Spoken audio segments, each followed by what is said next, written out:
global philanthropy is still very, very critical for India because they bring some of the global best practices, and they fund certain parts of the ecosystem that are today not still getting enough money. It could be causes or types of work, which I think is very still deeply critical. But by and large, I think Indian philanthropy is becoming strong enough to kind of have a very big impact, with limited support of foreign funding. And I think that's a great place to be for us as a country.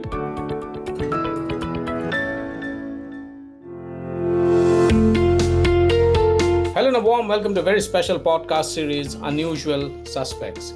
I'm your host, Gaurav Chaudhary.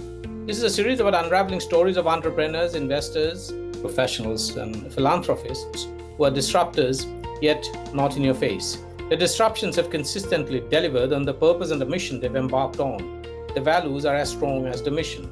While they're ruthless in pursuing their ambition, they don't stray from being leaders who are not just admired for the vision and relentless pursuit, but also for how they're building an ecosystem of believers who are consistently pushing the boundaries.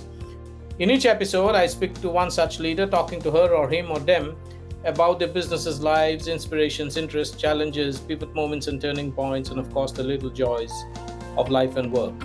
Unusual Suspect streams on Earshot.in, Spotify.com, Apple Podcasts, YouTube Podcasts, MoneyControl.com, and a host of other podcast streaming platforms and directories. In this episode, we'll take a deep dive inside the CSR landscape in India, its emerging trends, and try to understand how corporate India now views its role in social change. To help decode the same, we are joined by Srikrishna Murthy, co-founder and CEO of Sattva Consulting. Sattva is out with the 7th edition of its CSR report, which explores the myriad ways in which corporates view and incorporate social responsibility. And Krishna has a ringside view and have been in the social impact space for over 15 years now and served as an advisor to prominent international corporations, nonprofits, foundations, government agencies. He has a front row seat and is perhaps the best person to unpack all that is going on in the CSR landscape in India. Welcome to the show, Krishna. Delighted to have you. Thanks so much, Gaurav. Very nice to be here. Krishna, let me begin by asking something about the report. The 7th edition of Sattva's CSR report is out, and there's some interesting trends and patterns that are emerging. Firstly, it shows that 57% of Indian companies exceeded their mandated CSR budgets in FY24, which is last year. And many are moving from one-off projects to multi-year commitments. Help us understand this. What do these numbers reveal about how corporate India now views its role in social change? Krishna? Thank you, Gaurav. One of the things that we've been looking at Sattva has been how CSR is evolving at an annual level, and we use data as a very important indicator of analyzing some of these trends. What's been heartening to see is not just the growth of the amount of the total capital of CSR, which let's say for FY24 stands very close to 35,000 crores at an annual spend level, but also to see how companies are spending, the pattern of spending and the amounts that they're spending even beyond the prescribed amounts for them. Close to 57% of the companies, like you said, are spending more than 2% of their CSR, which is what is prescribed by the government. And interestingly, this number is growing year on year. And about a year or two ago, I think this number was closer to the late 30 percentages, and now it's 57%, and I'm very sure this number is only going to grow in the next 2-3 years as well. I think what's happening, and this was very nicely summed up by one of the CSR heads in a recent conversation that I had with him, saying now that we've actually started to spend the money and we see the value of it, we are very, very happy to now go further and derive strategic value both to society and for ourselves as an organization. So I think the numbers by and large reveal that India's CSR law is working. There is a strong intent among companies to do good, and by doing good in the right way and solving the right problems that matter to them, the companies are also able to derive intangible value for themselves, like better brand, better stakeholder engagement, better employee engagement, variety of other things. I think that's the key message from this particular number, I believe, right? It is also interesting that as numbers become larger, and that's something I feel is quite interesting, that 57% of the companies spending more than 2% should ideally be an overspend of the CSR money. But there's also, as the numbers are growing, there's a difficulty in spending because there's also a little bit of a challenge in absorption capacity. Indian social sector is just gearing up to absorb this kind of money. And from that perspective, some of the larger organizations are actually thinking more about how they should spend and taking more time to spend. So there's a little more of a delayed strategic spending, which means at a net annual level, we still have a lot of room to grow. We're still underspending as CSR from a net point of view, because a lot of the overspending is also happening by companies that are smaller in ticket size, less than 1 crore, less than 10 crore. But as you go above 50 crore, above 100 crore of CSR budget, we are seeing there's a bit of a challenge in spending it in the same year.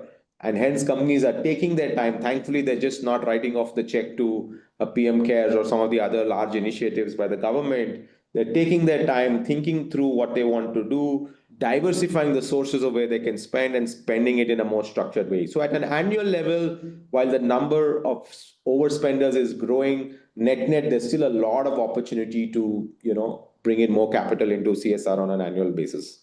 And I think that's the opportunity I think we're all sitting at from a social sector point of view. Krishna, there's something very interesting that's come out in the report, and it kind of points towards a duality in behavior. So far as companies' spend is concerned and their sizes, smaller companies overspend with very deep local intent. So they're primarily interested in making a CSR spend within their areas of operation. And that's the broader trend. While larger corporations are underspending but moving towards long-term systemic projects. What does this say about the maturity and the challenges of the Indian CSR ecosystem today? Because challenges are diverse. There are various problems that can be solved and needs to be solved by CSR. But is there some kind of a concentration that you see that is emerging? Because smaller companies are overspending in local geographies, whereas larger corporations are underspending, but still moving towards multi-year commitments. That's a great point, Gaurav, right? So today, if you look at smaller companies, and I want to also clarify, smaller companies we mean by, by smaller CSR budgets. These are actually sometimes large MNC companies in India, but relatively smaller CSR budget because their India presence is of a certain scale. So when we say smaller companies, the thing to note is we mean companies with smaller CSR budgets. The companies themselves may be very, very large. And there could be smaller Indian companies, as well. So all of them kind of fall in the smaller company bucket. But what this whole thing means is that it is not one CSR ecosystem anymore. It's a multitude of CSR ecosystem. It's not a monolith. There are many, many CSR worlds within the large ecosystem of CSR. There are CSRs which are from different industries. There are CSRs which are of different budget sizes. There are CSRs with different countries of origin. American companies behave slightly differently than European companies and Japanese companies when it comes to CSR because their parent companies or their parent country headquarters also give them some broader mandates to kind of deliver. So we're really talking about a large ecosystem with many sub ecosystems that are emerging in CSR. I think that's a very important thing to kind of think about, so that anybody who's talking to or engaging with the CSR ecosystem should first understand the context of that CSR company or that the operations of the CSR, and then kind of look at what their strategy is. What this is also showing us is that the maturity and the pathways are different for each of these, ecosystems. To give you an example, building on what you just said, smaller companies or companies with smaller CSR budgets, are choosing to spend a lot in their local areas because they do not have the financial bandwidth to take up a state project or a national project, and hence, you're seeing a lot of concentration of money happening in, cities like Pune, Bangalore, Bombay, the south and the west.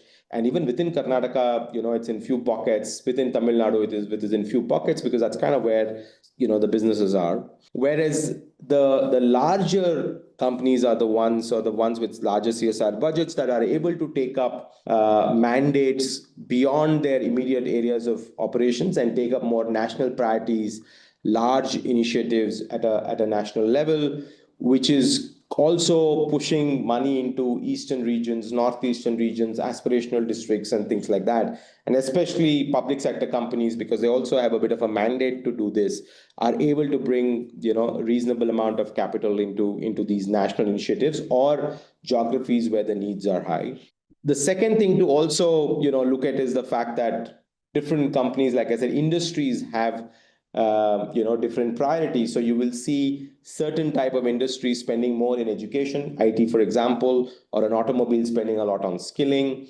Similarly, you will see, a lot of companies, in health, pharma and other healthcare companies spending over 50% of their money in the last 3 years in health.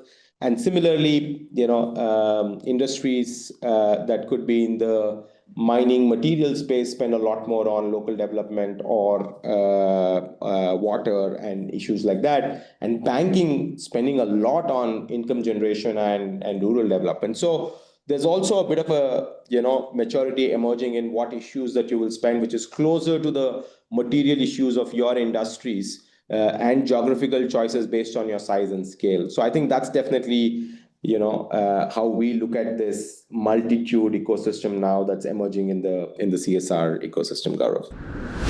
Krishna, there's also a discernible shift in CSR geographies. Tier 2 cities and industrial hubs are up by 55% and 120%, while there seems to be some kind of a slowdown, or metro share is slowly receding, if I may say so.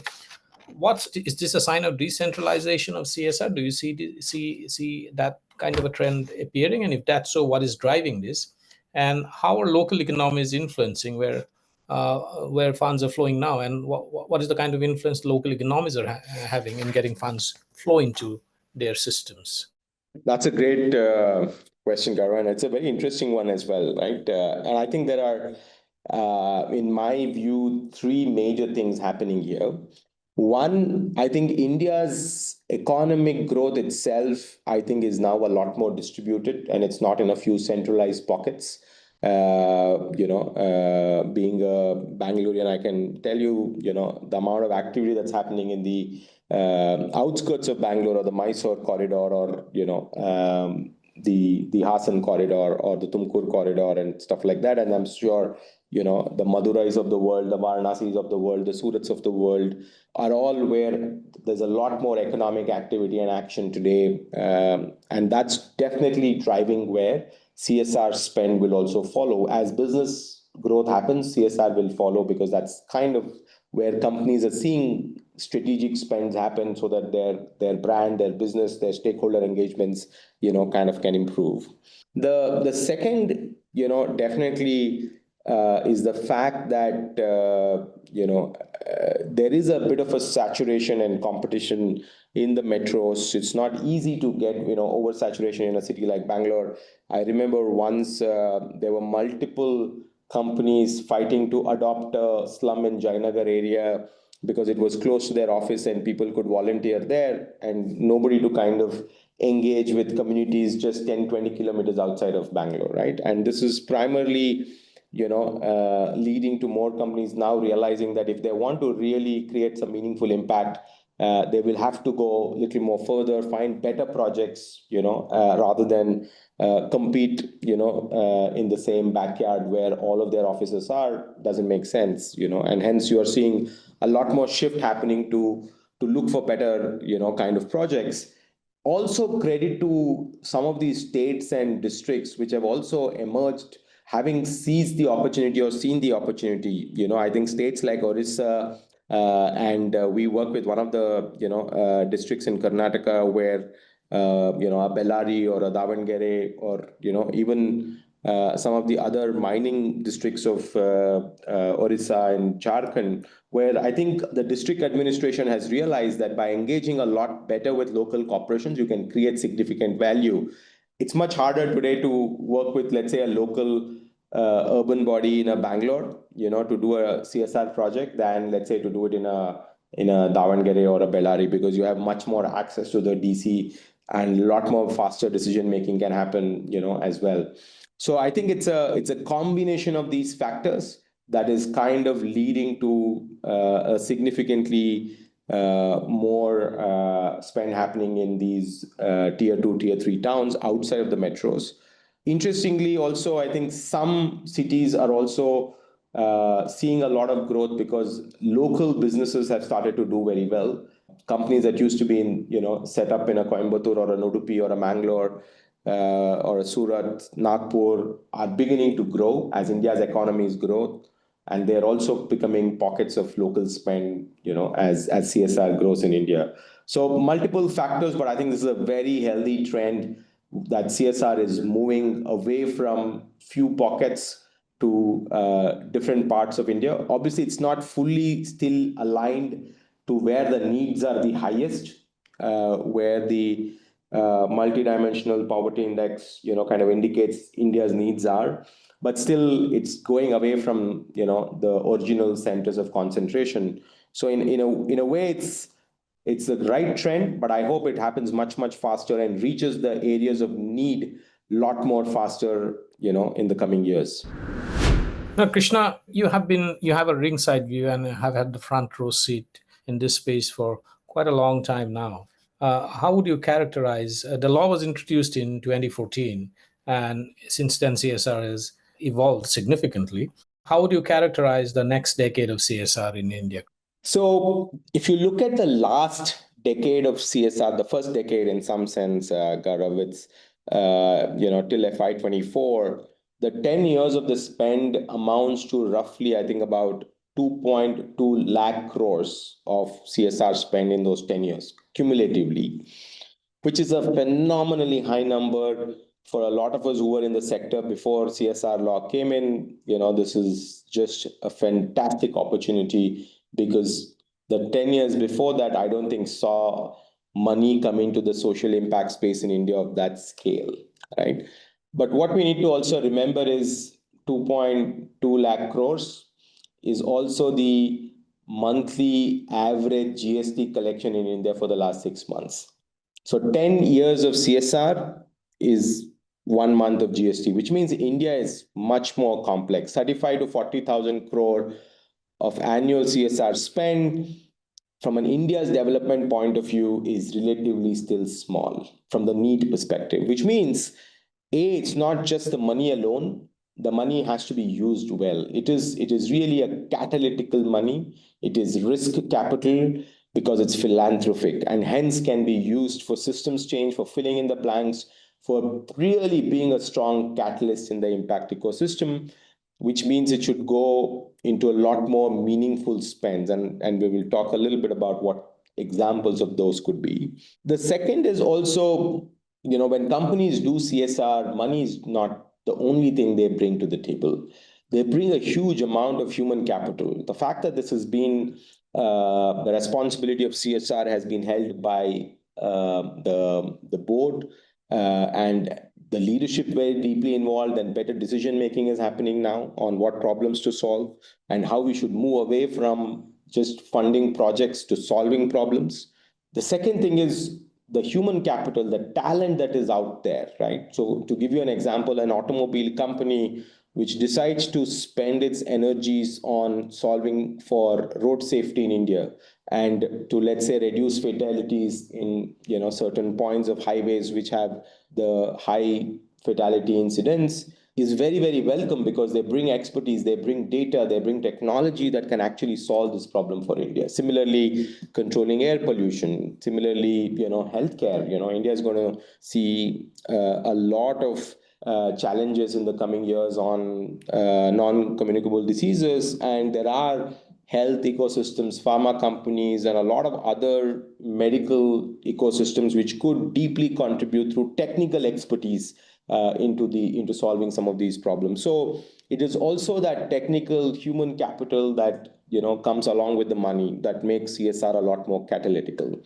So I hope, and I'm reasonably confident that CSR, which has been so far a little more focused on implementation, infrastructure, will continue to happen because more money is coming in. So you don't have to replace the work that you're doing in infrastructure and implementation, but you can also now you will start seeing a lot more catalytic, knowledge-led, innovation-led, R&D-led, systems change-led, approach to CSR in a big way that will come, which is also in great partnership with government, private sector, and a lot of other stakeholders, like hospitals and many other ecosystems that will start to happen. You will see a lot more collective action, a lot more synchronized action. Collaboration is difficult when multiple corporates come together. There are individual stakeholders, but synchronization is possible. So you will see a lot more synchronization by knowledge sharing, making sure that people, work on different parts of the problem and work together, and hence a lot more collective action that is possible. So I'm hoping that CSR will move from this implementation and infra-led to that, plus knowledge innovation-led in a collective action kind of a model in the coming decade, resulting in significant impact to India's development narrative.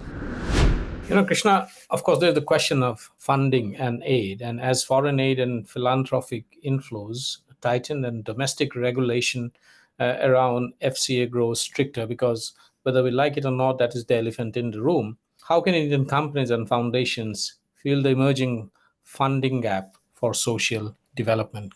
I think the FCRA story is by and large getting answered on its own, Gaurav, because, interestingly, FCRA has been in the range for the last many years in the range of 15 to 20,000 crore, and a lot of that, probably going to institutions and other areas. Whereas domestic philanthropy today, CSR, ultra HNI giving, remember, as CSR is growing, there's also wealth getting generated in, families in India, in individuals in India. And a lot of them also want to do, philanthropy. India still has a long way to go in creating formal structures in family giving and family philanthropy or domestic, philanthropy by individuals and ultra HNIs in the country. That also is going to add to the kitty. And of course, there's also the middle class giving in India, the retail giving, which, is the everyday giving model that is also very, very active, across the country. And our estimates is that itself is 40 to 50,000 crore today, which needs to be formalized again. Only 10-20% of that goes to formal channels. So if we really add all of this up, Indian domestic philanthropy is already 3 to 4 times of that of the FCRA ecosystem. So I think whatever gap is being created because of the FCRA world, I think is more than enough in the domestic ecosystem that can fill that up. It's just that there will be short-term shocks because a lot of the organizations that were over-dependent on FCRA or were reasonably dependent on FCRA needed time to kind of build their domestic strategies and transition. I think what we did not plan for as an ecosystem, was that transition time, and hence there's a bit of a shock. But it's not lack of capital. It's really readjustment of our approaches. If we were FCRA heavy organization and moving to think about Indian, sources of funding and CSR and domestic family philanthropy and things like that. But it's really, the transition that is required. FCRA, will, I think, continue to be, global philanthropy is still very, very critical for India because they bring some of the global best practices, and they fund certain parts of the ecosystem that are today not still getting enough money. It could be causes or types of work, which I think is very still deeply critical. But by and large, I think Indian philanthropy is becoming strong enough to kind of have a very big impact, with limited support of foreign funding. And I think that's a great place to be for us as a country. Indeed. Krishna, for those new to Sattva Consulting, what defines your approach to social impact? You have described it as bridging intent and impact. How does this translate in practice across your research, advisory, and ecosystem platforms like India Data Insights? Thanks for that, Gaurav. For us, social impact is deeply about the denominator, Gaurav, right? So for us, to explain that it is not solving the problem to some extent, it's trying to solve the problem by and large entirely sustainably, right? So when we, let's say, think about an education issue or let's say, a gender issue or a water issue, it's not about, helping develop two small village models in Rajasthan on arsenic and fluoride. It's eventually solving the entire arsenic and fluoride problem in Rajasthan and making sure that that continues to stay solved, in the years to come. So for us, it is about the denominator. It's not just working with few public schools in India or government schools. It's about working with more than 1.5 million government schools that exist in India. So the denominator is something that we are constantly thinking about, from an impact perspective, and we keep pushing ourselves to think how, as an ecosystem, we can solve problems. Each of us have a role. Every CSR can do a bit.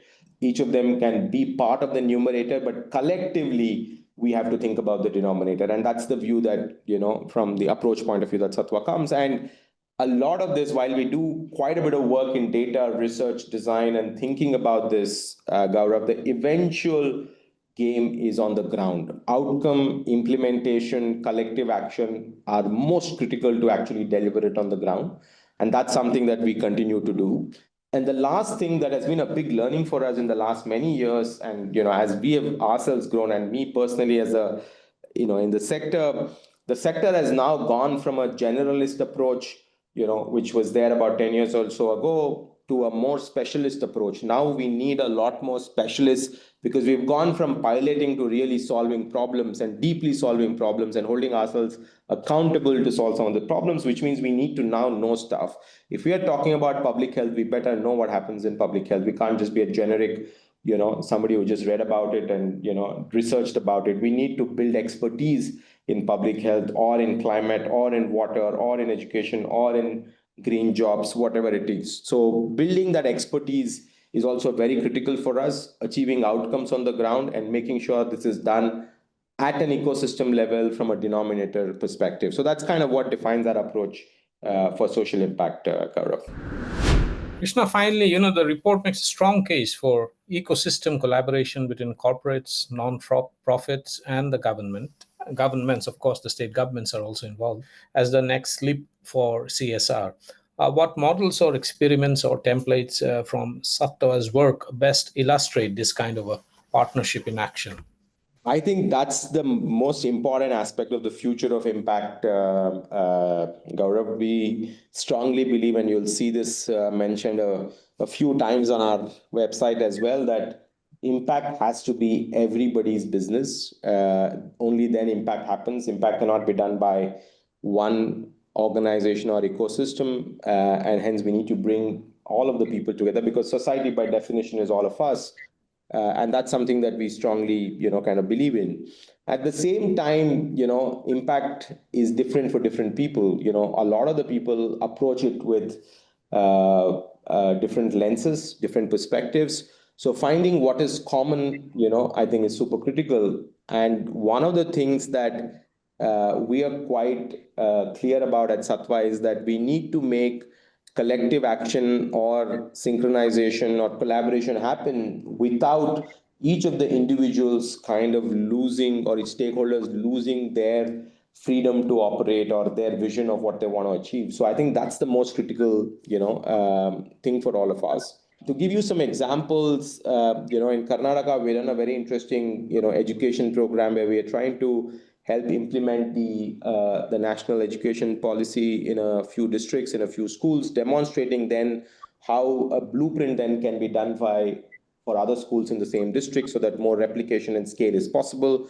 It's a fairly large project where about 5 to 6 different funders are funding, the Karnataka Model School program that we run, and it's being implemented by about 6 to 8, implementation organizations or NGOs with different partners also measuring impact, communicating the impact, and someone like Sattva holding, the threads together to ensure that the final outcome is achieved in the collective.